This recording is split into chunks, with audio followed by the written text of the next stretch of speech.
Harold Pinter का drama the birthday party. आज हम बात करेंगे द बर्थडे पार्टी की। इसकी समरी की बात करूंगा, उसके बाद में इसके इंपोर्टेंट क्वेश्चंस कराऊंगा। और हैरोल्ड पिंटर पे मैंने ऑलरेडी एक वीडियो बना चुका हूं। तो देखो, एलटी ग्रेड के सिलेबस में लगा हुआ ड्रामा है the birthday party. Comedy of menace के नाम से जानी जाती है। और ये एब्सर्ड प्लेस जो कि 1950 से 60 के इन दोनों के बीच में, यहाँ पर मतलब 10 साल का जो पीरियड रहा है सेकेंड वर्ल्ड वॉर के बाद का, वहां पे एब्सर्ड प्ले लिखे जाते थे। उनमें से ही एक है द बर्थडे पार्टी। अब एब्सर्ड प्ले की अगर मैं आपसे बताऊं, मैंने हालांकि ये लिटरेरी फॉर्म्स एंड टर्म्स में करा भी रखा है। मतलब एक तरीके से अगर शॉर्ट में देखें तो सेंसलेस प्लेस जो होते हैं, मतलब उनमें कहानी कोई कहानी समझ में ही नहीं आती। कुल मिला के ये है कि स्टोरी इस तरीके से होती है, जो एब्सर्ड प्लेज होते हैं जिनमें आपने अगर एक बहुत ही इंपॉर्टेंट, जैसे हर चीज का एक जॉनर जो होता है ना, उसका एक इंपॉर्टेंट प्ले या इंपॉर्टेंट वर्क होता है।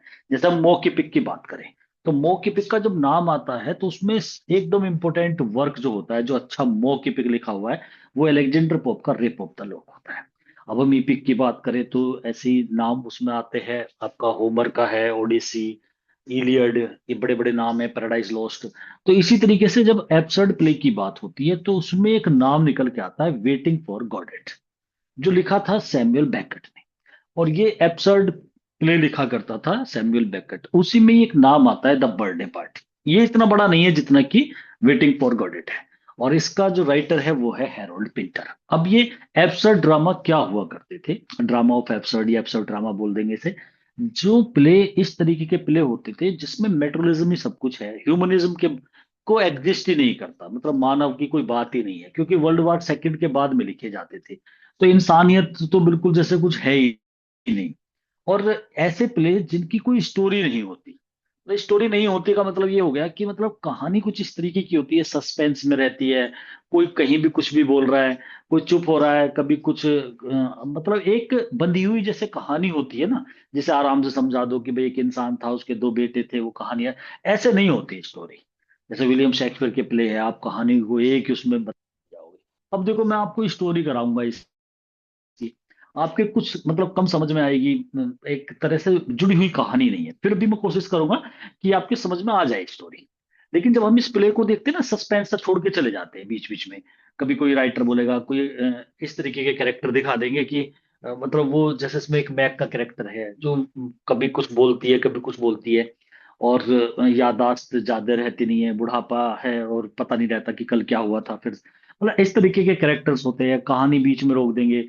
कोई सीन दिखा रहे हैं वो हटा देंगे, फिर नेक्स्ट एक्ट स्टार्ट कर देंगे। तो मतलब समझ में एक तरह से सेंसलेस ही कह दो। तो ये ऐसे एब्सर्ड प्ले हुआ करते थे, उनमें से एक है द बर्थडे पार्टी। आज इसी की बात करेंगे, द बर्थडे पार्टी की। इसकी समरी बताऊंगा, उसके बाद जब नेक्स्ट वीडियो बनाऊंगा तो उसमें इसके इंपोर्टेंट क्वेश्चन कराऊंगा। तो आप इसकी समरी से पहले, हालांकि एक अच्छी बात है कि इसमें राइट जो कैरेक्टर्स है वो ज्यादा नहीं है। ओनली 6 कैरेक्टर्स यहाँ पर दिखाए गए हैं। और कितनी चीजें ऐसी है कि मैं आप लोगों को क्या बताऊं, वो मुझे भी नहीं पता। और मुझे छोड़ो, वो जब ये प्ले लिखा है तो तब खोली भी नहीं है कहीं से कि भाई ये इंसान जिसके बारे में बात हो रही है, ठीक है, ये बता दिया कि ये यहाँ आया हुआ है, इसने अपनी पत्नी का मर्डर कर दिया। क्यों कर दिया, कैसे हुआ था, ऐसा कैसे हो गया, वो अब क्यों कंफ्यूज है, वो किसी को नहीं पता। ना ही हम आपको बता पाने के। तो इसलिए कंफ्यूजन में रहता है, सस्पेंस में रहता है ये सब चीजें। और इसीलिए इसे एब्सर्ड प्ले बोला जाता है। मतलब टोटली पूरी इम्पोर्ट मतलब पूरी कहानी एक सुर में नहीं बताई जा सकती। कहानी को ढंग से मतलब प्रो के नहीं बता सकते। तो अब आपको खुद भी लगने लगेगा, इसका मतलब अगर ऐसा कोई प्ले हो जिसकी कहानी समझ से में ना आए एकदम, वो एब्सर्ड प्ले में ही समझो आप। तो इसमें एक इसका जो हीरो है, जो मेन इसमें जो हीरो है, उसका नाम है स्टैनली वेबर। वेबर तो उसका सरनेम हो गया, तो स्टैनली का कैरेक्टर है। तो जो सेंट्रल कैरेक्टर है प्ले के अंदर वो स्टैनली है। 3 एक्ट प्ले है ये 3 एक्ट प्ले है। इससे पहले भी मैंने आपको एक ड्रामा कराया था जो 3 एक्ट था, आर्म्स एंड द मैन। लेकिन आर्म्स एंड द मैन की स्टोरी तो आपके समझ में आ गई थी कि भाई एक ब्लंट सैली है, सर्जियस है, इस तरीके से उनमें आपस में मतलब वो राइवल्स हो गए। वो रेना से लव करता था, उसकी एंगेजमेंट थी। वो सारी बात आपकी समझ में आ रही है कि कैसे कैसे युद्ध हुआ सब। इसमें ऐसा कुछ नहीं आएगा आपके समझ में। एक ही दिन की कहानी है, 24 आवर्स में, मतलब 24 घंटे में। एक मॉर्निंग दिखाएंगे, सुबह का समय है फर्स्ट एक्ट में। तुरंत सेकंड एक्ट में इवनिंग दिखा देंगे उसी दिन की, और फिर जब थर्ड एक्ट आएगा फिर मॉर्निंग का सीन दिखा देंगे, और प्ले का एंड हो जाएगा। तो इसका मतलब 24 घंटे। और जब इतने कम समय में कोई प्ले खत्म हो जाए तो उसे हम बोलते हैं यूनिटी ऑफ टाइम। और एक कमरे के अंदर ही प्ले खत्म हो गया, वहीं दिखा रहे हैं उसी रूम में ये सब कुछ, तो उसे बोलते हैं यूनिटी ऑफ प्लेस।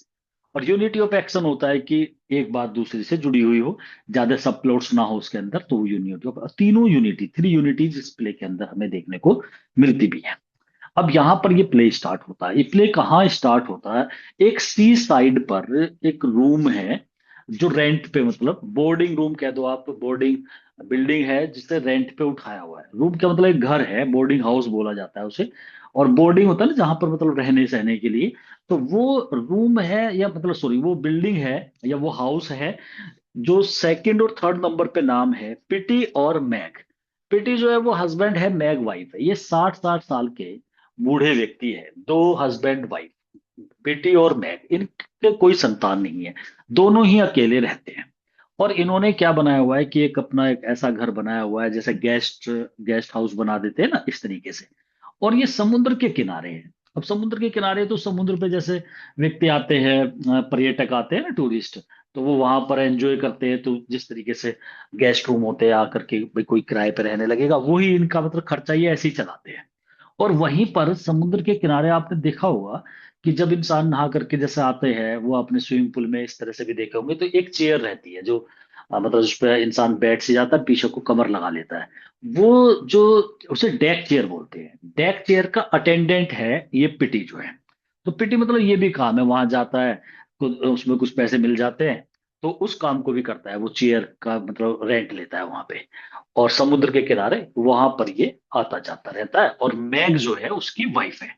मैग भी एजिड हो चुकी है, उसकी याददाश्त बड़ी कमजोर है, मतलब भूल जाती है रात को, कल कल क्या हुआ था, ये ऐसी है। 1 साल से एक व्यक्ति इनके यहाँ रेंट पे रह रहा है जिसका नाम है स्टैनली वेबर। और मैं कहानी में नहीं बताते एकदम, लेकिन मैं आपको स्टार्टिंग में ही बता दूं, ये स्टैनली वेबर जो है, ये एक मतलब ये अपनी वाइफ को का मर्डर करके यहाँ आया है। और जब वाइफ का मर्डर कर दिया, पुलिस इसके पीछे थी, तो एक उस एरिया को छोड़ करके वहां से, आयरलैंड का, और ये यहाँ आकर के बस गया।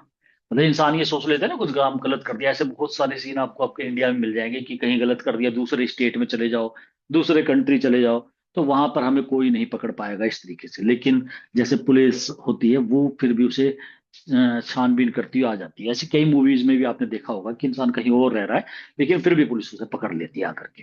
तो वही होता है यहाँ पर भी। अब ये स्टैनली वेबर एक इस तरीके का कैरेक्टर दिखाया गया है जो चिड़चिड़ा सा है, हालांकि अपनी वाइफ का मर्डर करने के बाद मतलब हो सकता है ना थोड़ा सा इरिटेट सा है, अकेला रहना पसंद करता है, समाज में सोशलिज्म नहीं जाता, बाहर नहीं जाता, घुलता मिलता नहीं है, किसी से बात नहीं करता, अब कमरे में रहता है मोस्टली ऐसा। इस सुबह सुबह मॉर्निंग का जो ब्रेकफास्ट है वो मैग ही बनाती है उसके लिए। वो वैसे भी जैसे फिक्स हो जाता है, वे हमारे मकान में रहता है ना, तो जैसे वो गेस्ट रूम में, तो वो मतलब फिक्स है कि इसे ही बनाना है। तो सुबह सुबह वो जैसे मक्का के दाने होते हैं उसे भून करके, वो कॉर्नफ्लैक बोलते हैं, ये अंग्रेज बहुत ज्यादा से यूज करते हैं, और ब्रेड वगैरह सेक करके उसे सुबह मॉर्निंग में देती है। तो क्योंकि स्टार्टिंग जो प्ले की होती है वो मॉर्निंग सीन से ही होती है, तो वहां पर ये जैसे फर्स्ट फ्लोर पे रहता है, ऊपर रहता है, नीचे ये बूढ़े बुढ़िया 60-60 साल की उम्र है इनकी, मैक की और पिटी, ये दोनों नीचे रहते हैं, वो ऊपर रहता है, 30 ईयर ओल्ड है। अच्छा, यहाँ पे जो 6 के 6 करेक्टर है, इनकी ईयर जरूर याद कर लेना आप, वो मैं क्वेश्चंस में बता दूंगा आपको, क्योंकि इस सबकी ईयर को डिफाइन करा है। जब ये जब जैसे इनका इंट्रोड्यूस करता है ना किसी को भी, हैरोल्ड पिंटर, तो सबसे पहले वो उम्र का जिक्र करता है, तो उनकी एज को आपको भी ध्यान में रख लेना। और एज वैसे भी रह जाएगी बिल्कुल आपके ध्यान में, 30 ईयर ओल्ड जो है, लगभग 30 के आसपास का तो आपका ये हो जाता है, जो स्टैनली वेबर है। और 60 के आसपास के ये दोनों बूढ़े बुढ़िया जो इसमें रहते हैं। और वहीं पर मैग जो है वो उसके लिए ब्रेकफास्ट बनाती है मॉर्निंग में। और सुबह का जो टाइम होता है ना, न्यूज़पेपर सबसे पहले जो पिटे है, जो पिटे है वो न्यूज़पेपर पढ़ता है, मतलब जो मालिक है, ओनर है इस हाउस का, तो वो स्टार्टिंग मतलब मॉर्निंग में दिखाएंगे वो न्यूज़पेपर पढ़ रहा है। मैग जो है वो ब्रेकफास्ट बना रही है, स्टैनली सो रहा है, वो उसे उठाती है, फिर उसे ब्रेकफास्ट देती है। तो ये स्टार्टिंग है एक्ट की, जैसे ही फर्स्ट एक्ट स्टार्ट होता है तो यहां से स्टार्ट होता है। अब आज का दिन, अब ये बर्थडे पार्टी नाम क्यों रख दिया इसका, क्योंकि आज बर्थडे है स्टैनली का।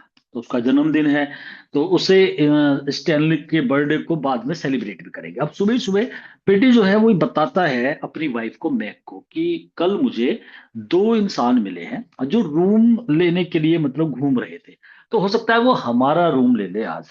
ऐसे बताता, मतलब उम्मीद है कि शायद वो दोनों के दोनों हमारे इस बोर्डिंग हाउस में आज रेंट के लिए आ सकते हैं। तो वो उसे बताता है, मैक को बताता है, क्योंकि इतने दिन से, देखो 1 साल से तो ये रह रहा था, आज तक तो कोई आया नहीं था रेंट पे रहने के लिए। लेकिन आज शायद किसी ने डिस्कस करा होगा वहां पर, तो वो आके अपनी वाइफ को बताता है। और यहाँ पर ब्रेकफास्ट वो करते हैं, पिटी जो है वो चला जाता है अपने डेक चेयर वाले अटेंडेंट तो था ही वो उसमें चला जाता है। अब मैग और स्टैनली ये दोनों के दोनों बात करते हैं। हालांकि दोनों में ये दिखाया गया है कि जैसे मैग की कोई संतान नहीं थी तो वो अपने बच्चे की तरह उसे मानती थी, लेकिन यहाँ पे जोकास्टा कॉम्प्लेक्स, जैसे कीडिपस कॉम्प्लेक्स होता है, ऐसे जोकास्टा कॉम्प्लेक्स को बोलते हैं कि अगर मदर जो है वो बेटे के प्रति अट्रैक्ट है, मतलब उसमें हम जोकास्टा कॉम्प्लेक्स बोल देते हैं। ऐसा देखने को मिलता है क्योंकि मैग स्टैनली को फ्लर्ट भी करती है, तो ये मजाक भी करते हैं दोनों के दोनों इस तरीके से, तो उनकी बात होती रहती है, दोनों बात करते हैं। तो वो मैग इसे बताती है कि आज ऐसे ऐसे दो जो इंसान है उनके रहने की बात है, कि मतलब दो व्यक्ति आ सकते हैं रूम को रेंट पे लेने के लिए। इस ये बात बड़ा मतलब रेस्टलेस कर देती है, बेचैन कर देती है स्टैनली को। स्टैनली को क्यों बेचैन कर देती है? कि स्टैनली नहीं चाहता कोई अजनबी आए, उसके अंदर डर है ना। वो तो हीरो में जिसमें डर रहता है उसे बोलते हैं कॉमेडी ऑफ मीनास। वो कॉमेडी ऑफ मीनास वही होता है कि हीरो जो है ना हमेशा डर सा रहेगा, कोई सस्पेंस सा रहेगा, बताएगा नहीं, कोई सीक्रेट है उसने बताया नहीं है, हालांकि कभी उसने जिक्र करा होगा। तो पेटी को पता है कि कुछ वाइफ से स्ट्रेंज रिलेशनशिप रही है स्टैनली की और उसकी वाइफ की, लेकिन पूरी बात उसने ना कभी पेटी को बताई ना कभी मैग को बताई। और जो ये कैरेक्टर नीचे दिया हुआ है लुलू, ये एक लड़की है, लगभग 20 ईयर ओल्ड है। तो ये पड़ोस में रहती है, ये बीच बीच में घर पे आती रहती है, तो अब फिर ये वहां पर आई है। और ये इसकी एक आदत है कि ये अपने से ज्यादा उम्र वाले व्यक्ति को फ्लर्ट करती है, उसे लाइक करती है। ये स्टैनली को भी करती है, स्टैनली पर इस पे कोई ध्यान नहीं देता, क्योंकि स्टैनली को इन चीजों में बिल्कुल भी दिलचस्पी नहीं है। वो तो आप ये कह दो बहुत ही इंट्रोवर्ट टाइप का व्यक्ति है, मतलब वो कहीं किसी से बात करने की उसकी इच्छा नहीं, वो तो अकेला रहना ज्यादा पसंद करता है। अब ये लूलू आती है, उससे फ्लर्ट करती है, वो उस पर कोई ध्यान नहीं देता। वो एक गिफ्ट लेके आई है, अब इसका जन्मदिन था, मैग ने एक गिफ्ट मंगाया था। वो गिफ्ट में क्या था? एक जैसे टॉय ड्रम होता है ना, ड्रम था। क्योंकि मैग को पता है कि ये बहुत अच्छा म्यूजिशियन है, जो स्टैनली ने बताया था कि भाई मैं पहले कभी पियानो बजाया करता था, एक अच्छा पियानिस्ट है।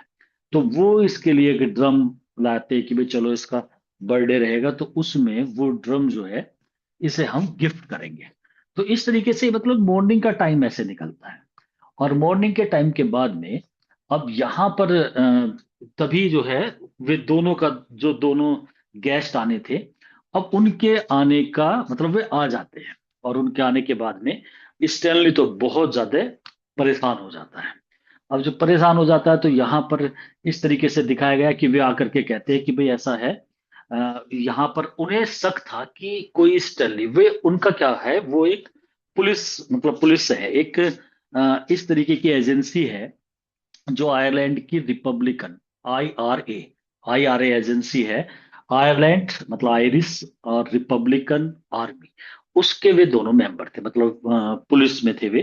तो वो वहां से पकड़ने के लिए केवल उनकी यही ड्यूटी थी, उसे उन्हें स्टर्नली को अरेस्ट करना था। अब वो पूछते पाछते इस तरीके से आ जाते हैं। जब वे यहाँ एंट्री करते हैं, अभी उन्हें पता नहीं है कि यही स्टर्नली है, और ना ही स्टर्नली को उन्हें देख करके ये आइडिया लगा पाता है कि ये कोई पुलिस वाले मुझे पकड़ने आए हैं। वो रूम में आ जाते हैं, स्टैनली को देखते हैं। अब स्टैनली जो है वो थोड़ा सा कंफ्यूज तो हो जाता है कि भाई ये कौन है, मतलब ऐसे। और वे उससे क्वेश्चंस पूछते हैं, एक दो बात, भाई ये कौन है। मैग से पूछते हैं कि ये स्टैनली है, आज इसका बर्थडे है, कह रहे हैं भाई बर्थडे है तो आज हम पार्टी सेलिब्रेट करेंगे नाइट में, फिर तो इस तरीके से बात रखी जाती है। लेकिन वो मना करता है, वो स्टैनली कहता है मेरा कोई बर्थडे वर्डे नहीं है। तो वे नहीं मानते कि भाई चलो पार्टी होगी। तो अब शाम को इवनिंग का टाइम आता है। अब ये फर्स्ट एक्ट यहाँ खत्म होकर के फिर इवनिंग का टाइम आता है द बर्थडे पार्टी का, मतलब वो पार्टी यहाँ होती है सेकंड एक्ट में। अब जो वो पार्टी का अरेंजमेंट करा जाता है, तो प्रीति जो था उसे कहीं बाहर जाना था अपने दोस्तों में चेस वगैरह खेलने, तो वो उस पार्टी को अटेंड नहीं करता। अब उस पार्टी में लुलू, ये जो लड़की है, में दोनों ये जो नाम है यहाँ पर आप इन्हें भी देख लो, नेट गोल्डबर्ग। नेट गोल्डबर्ग है, ये थोड़ा एजिड है, 50 ईयर ओल्ड है। और दूसरा है मैककेन, जिसे डेरमोट मैककेन, मतलब इसे गोल्डबर्ग के नाम से बुलाते हैं, इसे मैककेन कहते हैं। ये जूइस है, ये आयरलैंड का है। और जो ये गोल्डबर्ग है ये थोड़ा एजिड है। और जो मैककेन है ये 30 ईयर ओल्ड है, मतलब लगभग स्टैनली के बराबर उम्र का होगा। तो गोल्डबर्ग और मैककेन ये दोनों आते हैं पकड़ने के लिए स्टैनली को। अब यहाँ पर ये एक तरीके से बर्थडे पार्टी स्टार्ट होती है। अब इस बर्थडे पार्टी में सभी गिफ्ट वगैरह करते हैं वहां पर। पार्टी को बहुत अच्छे तरीके से सेलिब्रेट किया जाता है। लुलू जो है वो वहां पर है। स्टैनली अकेला बैठा रहता है। जब वो अकेला बैठा रहता है तो उसे एक गेम, ये मैग जो है कहती है भाई चलो एक गेम खेलेंगे। हमारे यहाँ पे जिसे आंख मिचोली करके खेलते हैं ना, आंख पे पट्टी बांध लेते हैं, तो उसे ब्लाइंड मैन बफ के नाम से जानते हैं। वो गेम स्टार्ट किया जाता है। उसमें हर किसी की बारी आती है, आंखों पे पट्टी बांध ली, फिर वो हाथ से दूसरे को इस तरीके से पकड़ता है कि भाई उसे छूना होता है किसी ना किसी को। तो जब इसके बारी आती है स्टैनली की, इस पे पट्टी मैककेन इसके ऊपर पट्टी बांध देता है इसकी आंखों पे। इससे पहले थोड़ा सा ये भी दिखाया गया है कि जो गोल्डबर्ग है वो, जो लुलू जो है वो उसे भी फ्लर्ट करती है जैसे वो स्टैनली को करती थी। तो स्टैनली तो रेस्पॉन्स कभी देता नहीं था। और अब वो गोल्डबर्ग को भी फ्लर्ट करती है। अब जब उसकी आंखों पे पट्टी बांध दी जाती है यहाँ पर इसके स्टैनली के, तो स्टैनली अब इस तरीके से ढूंढता रहता है। तो वो सोचता है कि मेरे हाथ में इनमें से कोई व्यक्ति आ जाए तो मतलब एक तरह से उसका स्ट्रेंगल करना चाह रहा था, गला दबाना चाह रहा था। अब उसके हाथ में आ जाती है मैग, और वो मैग को स्ट्रेंगल करता है, मतलब उसे जब स्ट्रेंगलिंग करता है तो गला दबाने को चलता है ना, तो ये दोनों के दोनों इसे हटा देते हैं वहां से। अब ये भी थोड़ा सा सस्पेंस में रखा कि भाई वो उसे क्यों मार रहा था, मतलब ये बात क्लियर नहीं होती। प्ले में यही सबसे बड़ी बात है कि कोई भी चीज को क्लियरली नहीं बताया जा रहा है कि क्या मतलब मेन रीजन उसका क्या था। अब यहीं पर अंधेरा, मतलब जैसे वो उसके स्ट्रगल करता है ना तो बत्ती चली जाती है, मतलब लाइट चली जाती है और अंधेरा वहां पर हो जाता है। तो एक मैककेन एक टॉर्च जलाता है। अब जब टॉर्च जलाता है तो देखता है कि ये जो था स्टैनली, ये लुलू जो है वो लेटी हुई है और उसके ऊपर ऐसे खड़ा है। तो वहां पर वो चिल्लाओ चिल्लाओ मतलब हेल्प के लिए बोलती है लूडो। तो उसमें ये दिखाया जाता है कि कहीं ना कहीं ये सेक्सुअल हैरेसमेंट कर रहा था इसके साथ। अब ऐसा कुछ मतलब सोचना होता है। इसी जगह एकदम पर्दे गिर करके सेकंड एक्ट खत्म हो जाता है। मतलब यहाँ भी कंफ्यूज करके छोड़ दिया प्ले को, क्या हुआ फिर उसमें क्या, ये कुछ नहीं पता लगा। एकदम थर्ड एक्ट स्टार्ट होता है, मॉर्निंग का टाइम आ जाता है, नाइट निकल गई, मॉर्निंग आ गई। मॉर्निंग में अब फिर वही पेटी है, नीचे मैग है, और वे उनसे बात करते हैं कि भाई इस तरीके से मैग जो है वो ब्रेकफास्ट बना रही है। और सारा ब्रेकफास्ट ये दोनों के दोनों ही खा गए हैं, जो मतलब स्टैनली के बारे में। अब ये होता है कि भाई रात में क्या हुआ था, तो पिटी को मैग भूल गई कि रात में किस किस तरीके से। उसे इतना तो पता था कि भाई मेरी बड़ी तारीफ हो रही थी पार्टी में, ऐसा बताती है, अपने हस्बैंड को बताती है। स्टैनली के बारे में पूछती है कि भाई वो कहाँ, दिखाई नहीं दे रहा है। अब स्टैनली का क्या है, इन दोनों ने, गोल्डबर्ग ने और मैककेन ने, इन दोनों ने स्टैनली से पूछा कि भाई तुमने अपनी वाइफ को क्यों, उससे क्वेश्चन पूछे थे। तो स्टैनली अब बहुत ही ज्यादा घबरा गया, बल्कि इनकी हाथापाई भी हुई। और इसे इन्होंने पकड़ लिया है स्टैनली को, और इसे अरेस्ट कर करके ये ले जाने के लिए चलते हैं। जब पिटी उससे पूछता है तो ये उसे भी धमकाते हैं कि तुम बीच में अड़चन मत बनाओ, नहीं तो तुम्हें भी लेके चले जाएंगे। और ये बताया जाता है कि पहले तो झूठ बोलते हैं दोनों के दोनों। पिटी से कहते हैं कि भाई हम स्टैनली को, वो नर्वस ब्रेकडाउन हो गया है, उसके थोड़ा सा परेशानी होता है ना, जैसे इंसान अकेलापन महसूस करता है, तो वो दिमाग में इसके कुछ कमी आई है, इसे डॉक्टर के दिखाने ले जा रहे हैं हम। और ऐसे करके उसे अरेस्ट करके गाड़ी में लेकर के और निकल जाते हैं। पिटी कहता है लेकिन बताते नहीं है। फिर मैग पिटी से पूछती है कि भाई स्टेनली दिखाई नहीं दे रहा, तो वो कहता है कि शायद वो सो रहा है, ऊपर जाके देख लो। अब वो ऊपर जाती है, बस यहीं पर प्ले फिर खत्म कर देते हैं। तो मतलब कंफ्यूजन में, सस्पेंस में स्टोरी को इस तरीके से करते हैं। तो ऐसे दिखाया गया है स्टोरी। बस आपको ये कहानी तो देखो पूरी कंप्लीट, क्या हुआ फिर उसके साथ, क्या होता है, उसे को कहाँ ले गए, क्या करा, मतलब वो सारी चीजें बिल्कुल अधर में छोड़ दी है। तो स्टोरी को इनकम्प्लीट करके छोड़ते हैं, सस्पेंस में करते हैं। और कॉमेडी ऑफ मिनास वर्ड भी आपको ध्यान रखना है, वो क्वेश्चन भी कि भाई क्या होती है कॉमेडी ऑफ मिनास, क्या है। और वो फियर, डर रहता है जब हीरो के अंदर, उसे कॉमेडी ऑफ मिनास बोलते हैं। और ये एब्सर्ड ड्रामा क्या होता है, तो ये एब्सर्ड ड्रामा का भी पार्ट है।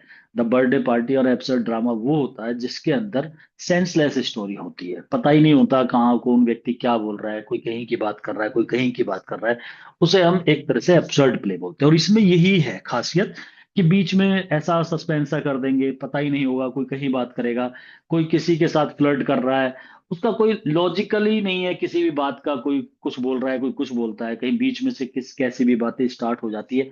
तो इस तरीके की स्टोरी क्रिएट की गई है। तो हैरोल्ड पिंटर हालांकि बहुत बड़े राइटर है, 1905 में इन्हें नोबेल प्राइज भी मिला है। तो नोबेल प्राइज विनर अगर कोई व्यक्ति है तो देखो आप उसे हल्के में तो ले ही नहीं सकते। तो एल्टी ग्रेड में ये पोइट मतलब ये राइटर लगा हुआ है द हैरोल्ड पिंटर, और इस हैरोल्ड पिंटर का वर्क लगा हुआ है द बर्थडे पार्टी।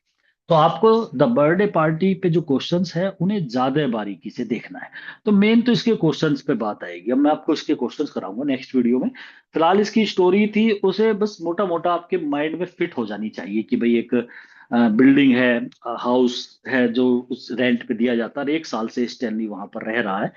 और उसकी वो कहानी है, उसे दो व्यक्ति कैसे पकड़ने आते हैं और वो भाग करके यहाँ छिपा है एक तरीके से, लेकिन पुलिस ने उसे खोज ही लिया और आखिरकार उसे पकड़ के ले जाने वाली बात है, और उसे पकड़ के ले भी गए। लेकिन वो बारीकी से एक कहानी, क्या हुआ था, कैसे हुआ था, कहाँ ले गए, क्या हुआ, वो सब कंफ्यूज में रह गया। बस एक छोटा सा एक ही दिन का पूरा जो कहानी की जो समरी है वो 24 आवर्स में खत्म कर दी। एक मॉर्निंग स्टार्ट होती है, फिर इवनिंग में वो पार्टी होती है जो बर्थडे पार्टी है, और फिर मॉर्निंग होती है, और इस तरीके से पूरा प्ले जो है यहीं पर खत्म हो जाता है। तो स्टोरी तो यहीं तक करेंगे, बाकी इसके जो क्वेश्चंस है उसकी बात करूंगा नेक्स्ट वीडियो।